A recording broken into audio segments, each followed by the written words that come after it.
Yo, guys, the job market is cooked. The job market is cooked. It's not funny, man. I feel sorry for the new generation, man. It's gonna be hard. I'm on LinkedIn, and people that are experienced are struggling to get jobs. Older people are struggling to get jobs. Recent graduates are struggling to get jobs. It is brutal. We're gonna check out the we're gonna together take a look at what's really happening and why is it so damn hard to actually find jobs that are decent or to get a job. I mean, the tricky thing now is actually you have companies that want recent graduates to have a ton of experience for entry level jobs. It doesn't even make sense. They want recent graduates who are fresh out of college to already have experience, it's frustrating, guys. So I empathize with you. According to the analytics on my channel, most of my audience are between the ages of 25 to 45. So that's the prime age to get jobs and stay in a job, and that's hard. And in addition to getting a job, how difficult it is, almost damn near impossible, and the mess around that, right? People are getting laid off in droves. We're going to take a look at that as well. But let's look at this article right here by The Independent. Why it's so hard for young people to get a job right now and what needs to change. Many graduates are struggling to find work due to a lack of entry-level roles. Absolutely. Absolutely. I would wager and say the reason for a lack of entry-level roles is due to AI, right? AI is here to take away a lot of repetitive, low thinking kind of jobs, you see? And that's it. It's brutal, but that's it. Give me a minute. Who's this? Yeah. For generations, let's start here. For generations, young people have been told the path to opportunity is clear. Study hard, get a degree, and success will follow. I was told that too. This promise, central to the idea of meritocracy, which doesn't exist, by the way, has shaped the aspirations and investments of millions, though in reality, access to university and unemployment is also shaped by factors such as family income, schooling, and geography. Today, however, many graduates in the UK and elsewhere are struggling to land a job. And it's a problem which extends far beyond finding roles that match their qualifications.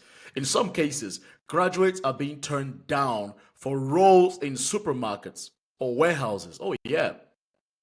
Not because they are unqualified, but because they are seen as overqualified, too risky, or surplus to requirements. So now you cannot get a job because you're too qualified as for entry level roles in supermarkets and warehouses.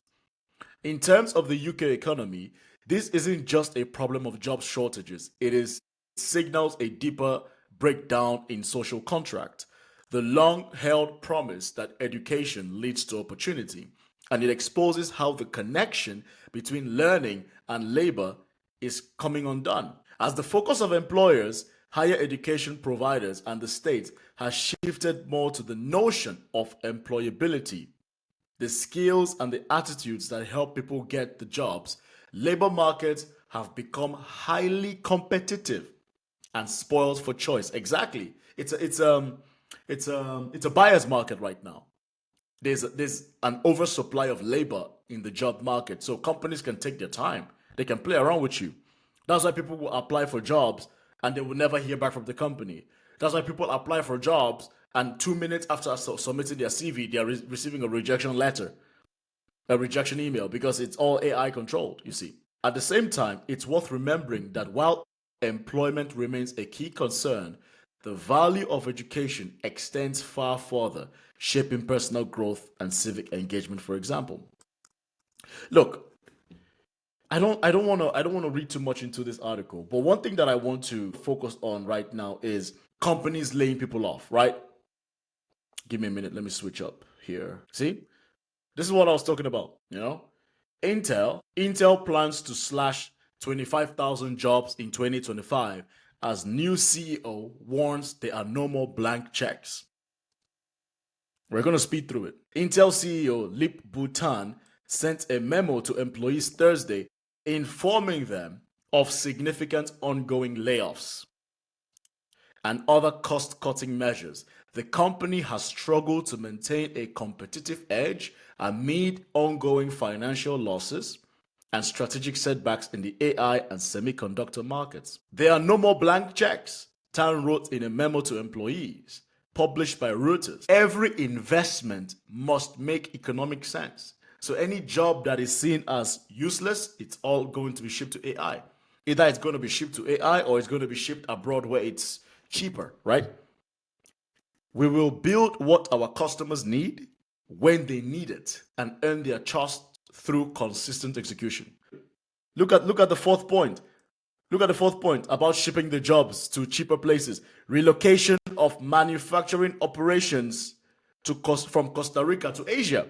It's all about saving money while maintaining select engineering functions. In Costa Rica, it's all about saving money. So any chance a company gets an opportunity to save money, they will do it. This is what I tell people. You need to think of yourself as a business. Stop expecting these big multinational corporations to care about you. They don't care about you. They care about making money, period. Okay? So the memo directly addresses a reduction of about 15%, that's over 25,000 jobs, via layoffs and attrition. Operational streamlining to drive greater efficiency and increase accountability at every level. Just cutting people's jobs, that's all it is. Cancellation of new factory projects in Germany and Poland, and a slowdown in Ohio facility construction, adjusting spending to actual market demand. And then the shipping of jobs from Costa Rica to Asia. We are making hard but necessary decisions to streamline the organization, drive greater efficiency, and increase accountability at every level of the company, wrote the CEO, who took over in March. Damn. See, Microsoft, IBM, and Google have also shed thousands of workers this year. CEOs, including Meta's Mark Zuckerberg and Microsoft's Satya Nadella, have said they are cutting staff to streamline operations and free up capital to invest billions in AI. The future of the job market is not looking good for people. It's not looking good for people, ladies and gentlemen. Let's take a quick glance at companies that are letting people go by a ton, especially in the tech market, right? Let's look at this. So this is according to TechCrunch, this is a comprehensive list of 2025 tech layoffs, right? I'm not going to look at every single company just to speed through it. The tech layoff waves is still kicking in 2025. Last year saw more than 150,000 jobs cut across 549 companies, according to the independent tech layoffs tracker. So far this year, more than 22,000 workers have been the victim of reductions across the tech industry, with a staggering 16,000 cuts taking place in February alone. We are tracking layoffs in the tech industry in 2025. In July, we had Indeed and Glassdoor with their job boards.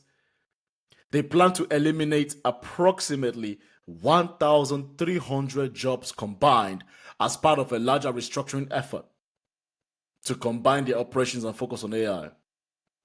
Wow. I don't know, IGN, I don't know. Microsoft will cut 9,000 employees, which is less than 4% of its global workforce across teams, role types, and geographies. The reduction follows a series of layoffs earlier this year. It cut less than 1% of the headcount in January, more than 6,000 in May, and at least 300. Ladies and gentlemen, this is the future. This is what it looks like. It's gonna be a super competitive job market moving forward. Because the thing is now, you're no longer competing with just people in your country. You're competing with people around the world plus AI. Let me repeat that. Now you're competing with people in your country, in your state, in your schools, plus people around the world, plus AI. And AI is the favorite right now by all companies. So it's brutal. It is brutal. HelloFresh is reportedly laying off 273 employees. NASA, HP will cut 2,000. Grubhub will cut 500 jobs. Google, Workday, this is an HR company. They laid off 1,750 employees, as originally reported by Bloomberg and confirmed independently by TechCrunch, The cuts affect roughly 8.5% of the enterprise HR platform's total headcount, bro. Yep, this is the new world era, ladies and gentlemen.